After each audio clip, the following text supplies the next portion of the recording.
আসসালামু আলাইকুম, কেমন আছেন সবাই? Welcome to another blog.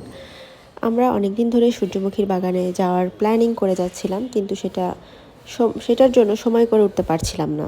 তো শেষমেশ আমরা সময় করে চলে গেলাম সূর্যমুখীর বাগানে। শুক্রবারের দিন ছিল, তাই অনেক অনেক ভিড় ছিল। মানে মানুষ, ওই যে দেখা যাচ্ছে মানুষ এত পরিমাণে ছিল। আর আমরা যেহেতু একটু তাড়াতাড়ি বের হয়েছিলাম যেন সূর্য থাকতে থাকতে আমরা ফুলগুলো দেখতে পারি, কারণ সূর্যমুখী তো সূর্যের কারণেই ফুলগুলার সৌন্দর্য বাড়ে। এই যে দেখেন, যত দূর চোখ যায় শুধু হলুদ আর হলুদ। মানে কী যে চমৎকার একটা দৃশ্য! আপনারা যারা গিয়েছেন তারা বলতে পারবেন। আমরা প্রায় প্রত্যেক বছরই যাই, তারপরেও কেন যেন খুব ভাল লাগে। আর দেখেন মানুষ কি পরিমাণ ভিড় করেছে। আমার মেয়েকে একটা দাঁড়া করিয়ে নিয়ে ফুটেজ নিচ্ছি, পরে আমিও নিলাম, যদিও খুব বেশি সময় ছিলাম না। কারণ কি, একটা জিনিস, একটা ভালো জিনিস বা যে কোনো সুন্দর জিনিসকে রক্ষা করার দায়িত্ব তো আমাদেরই হাতে, তাই না? তো ফুল অবশ্যই এটা কিন্তু একটা সম্পদ আমাদের জন্য।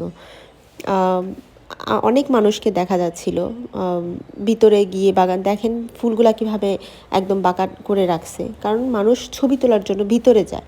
এটা কিন্তু একদমই ঠিক না। আপনারা কেন এগুলো করেন? যদি এই সৌন্দর্যটুকু রক্ষা করতে না পারেন, তাহলে তো আপনাদের যাওয়াই ঠিক না। তারপরে এই যে গাঁদা ফুল ফুটেছে, খুবই সুন্দর লাগছে। মানে আমার কাছে ফুলগুলো কেন যেন খুব ভালো লাগে। ফুলের জায়গায় গেলে পরে অটোমেটিক মন ভালো হয়ে যায়। তারপরে এই যে আমার মেয়ে বিরক্ত হয়ে যাচ্ছে, তাকে একটু দাঁড়াতে বললেই সে খুব বিরক্তের মুডে দাঁড়াচ্ছে। আর এই দেখেন, আমরা ওই পাশ দিয়ে ঘুরে এই পাশে আসতে আসতেই সূর্য ডুবে যাচ্ছে এবং ফুলগুলাও মাথা নিচু করে ফেলছে। তারপর এখানে একটু জুট জুট প্রোডাক্ট বসেছিল। আর এই যে হচ্ছে ঘটি গরম, মাইকেল জ্যাকসনের গানে এই লোকটা নেচে নেচে মুড়ি বিক্রি করে, ঝালমুড়ি বিক্রি করে। তো খুব ভালো লাগছিল, মানুষ মজা করে দেখছিল। ঘটি গরম খাওয়ার মেইন উদ্দেশ্যটা হচ্ছে ওনার নাচ দেখা। তা আমরাও নিয়ে যে বের হয়ে গেলাম। দেখেন কি পরিমাণ ভিড়! খুবই ভালো একটা সময় কাটালাম আলহামদুলিল্লাহ। কেমন লাগলো অবশ্যই কমেন্টে জানাবেন। আল্লাহ হাফেজ।